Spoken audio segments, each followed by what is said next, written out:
खुलुमबाय दायो आं दंफैयो धेमाजि जिल्लानि सिङाव थानाय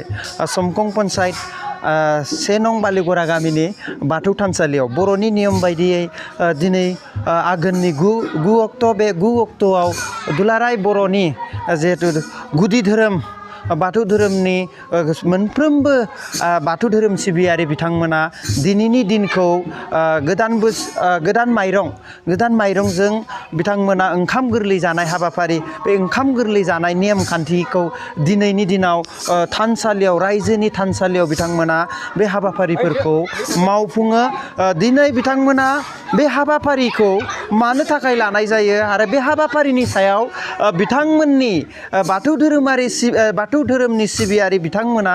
बिथांमोननि थांखि एबा बिथांमोननि बे नेम खान्थिनि सायाव बिथांमोना सुंद'यैबाबो बुंथिगोन होननानै आङो आंनि भिडिअनि गेजेरजों रायजो राजा नायगिरि बिथांमोननिसिम खावलायबाय। बिथांमोननिफ्राय जोङो मिथिना लागोन बे नियम खान्थिखौ मानो नांगौ एबा मानसिया बे नेम खान्थिखौ मानो फालियो बिनि सायाव जों बिथांमोननिफ्राय मिन्थिना लानि। दिनैनि गुबै थांखियानो जाबाय जोंनि आघोन मासनि जोङो 9 थारिखआव माने 9 दिनावनो जोङो नौन होनाय नेम दङ आरो जोंनि बाथौ इसोरनो जोङो बावनाय नेम दङ। बे बावनायखौनो जोङो दिनै जोंनि बाथौआरिफ्रा माइ गोरलै बावनानै जोङो ओंखाम गोरलै गोसो फुरथि हिसाबै माने होनानै इसोरनि कारने गाहोनानै जों उद्धार मोननो कारने बा सान्ति हिसाबै जोङो बयबो गोथार जालांनो हिसाबैनो जोङो दिनै बावनायखौ मानिबोयो आरो फालिबोयो आरो दिनै बे फालिनाय हिसाबै दिनै बाथौ थानसालियाव मा हाबाफारि लाफानाय जादों? जोङो बाथौसालियाव दिनै रुवा सिखा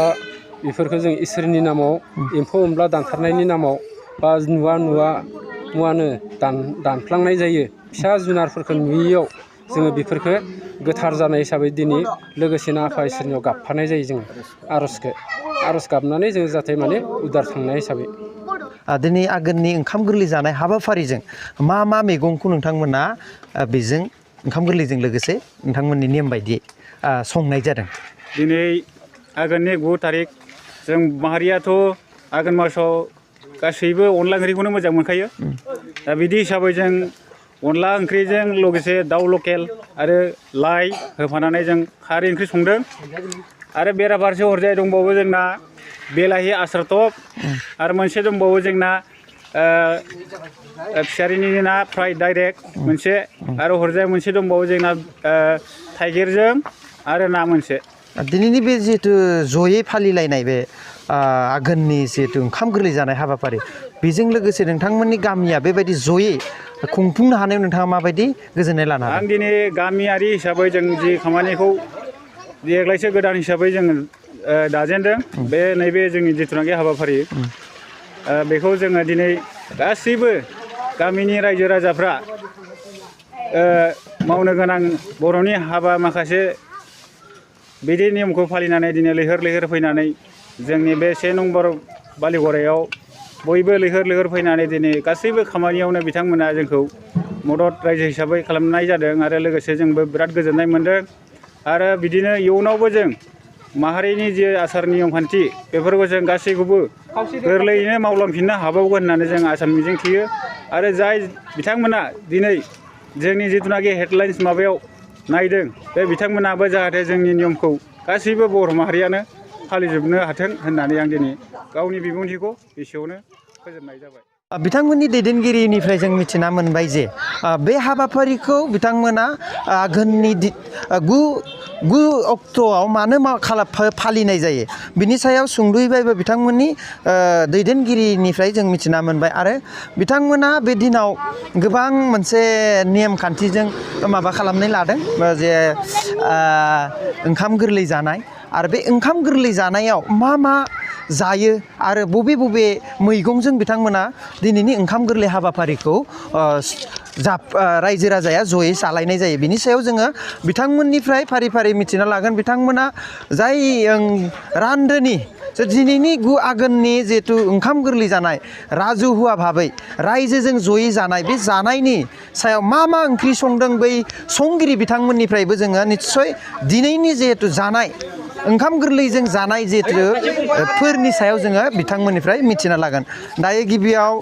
बेयो जोंहा दिन्थिफुंनो थाखाय सुबिराम बसुमतारी केमेरामेनखौ खावलायबाय जे दिनै मा थांखि एरा दिनै जिहेथु ओंखाम गोरलै जानाय हाबाफारिनि जों लोब्बा लानानै नोंथांमोना दिनै मा मैगं बे ओंखाम गोरलैजों जानो थाखाय नोंथांमोना रेडि खालामदों एबा संदों बिनि सायाव नोंथांखौ बुंथिनो थाखाय एसे खावलायनाय जाबाय दा जों आघोन मासनि दिनै 9 अक्ट' बिदिनो जों गोदोनिफ्रायनो नियमखौ सोलिबोखाबाय थायोमोन न'यैनो देग्लाय जों एसे रायजोनि बोसोनगिरि आरो लोगोसे दैदेनगिरि माखासे ज' जालायनानै जों देग्लायहाय एसे गोदान नियमै रायजो हिसाबैनो खुंनो दिनै आखायाव लादों आरो बे आघोन मासनि दिनै संनाय खावनायाव बिथांमोना सोंनायालाय आं दिनै फोरमायनो गोसोआव लादों मा मैगं दा मैगङा जाहैबाय जोंना लाइजों अनला आरो लकेल दाउ ओरै फारसेथिं जाहैबाय बिलाहि मोनसे ओरैनो टप आरो फारसेथिं जाहैबाय मोनसे ना फ्राय आरो मोनसे दंबावो जोंहा थाइगिरजों ना बेबायदि मोनबैसे आइटेम जेनेबा मोनब्रै आइटेमनि लोगोसे मोनबायानो जानोसै मोनबा आइटेमनि जों दिनै गासिबो गामिनि बिदा फंबाय गिदिर गोलाव आरो बिमा बिफा दिनै बयजोंबो जों ज' जालायनानै मोनसे माखासे नियमखौ जों दिनै फालिनो आखायाव लादों बे नियमानो जाहैबाय आघोननि 9 थारिखआव जोंहा ओंखाम गोरलै जानाय आरो न'खराव बिदिनो होगाबाय थायोमोन बोसोरफ्रोमबो न'खरै देग्लाय न'खरखौ लोब्बा माखासे साइडआव दोनथ'नानै जों दिनै रायजोआ हिसाबैनो जों दिनै नियमखौ बर' हारिनि गेजेरजों जों दिनै माखासे नियमखौ मावलांनो आखायाव लादों आरो गोजोननाय थाबाय दा बे बिथाङा बुंथिबाय रोखायै थारैनो जोंनि बर'नि नियम बायदियै जिहेथु ओंखाम गोरलै जानाय दिनै आघोननि 9 थारिखआव साफ्रोम बर' सुबुङा न'खर एबा गामिनि थानसालियाव ज' लोगो नांलायनानै बे हाबाफारिखौ मावफुंनायाव थारैनो बर'नि मोनसे अनलायनाय एबा बर' जाथिनि मोनसे गोग्गाथावना दिनैनि दिना बेखौ लानानै जोङो दिनै प्राइम 24 हेडलाइन्सनिफ्राय 1 नं बालिगरानि रायजो राजाफोरनि जिहेथु ओंखाम गोरलै जानाय हाबाफारियाव दान्दिसे सम नुजानानै जोङो बिथांमोननि आदर्श नियम नितिफोरखौ बाथौ धोरोमनि खान्थिफोरनि सायाव जोङो दिन्थिफुंनो हाबाय बियो जोबोद गोजोनथावना बाथ्रा जोबोद गोजोननाय थाबाय बिथांमोननिसिम दिनैनि बे भिडिअखौ एसेयावनो दोनथ'नानै जोङो बयनिसिमबो आंनि खुलुमनाय आरो सिबिनायखौ जासिनाय थाबाय।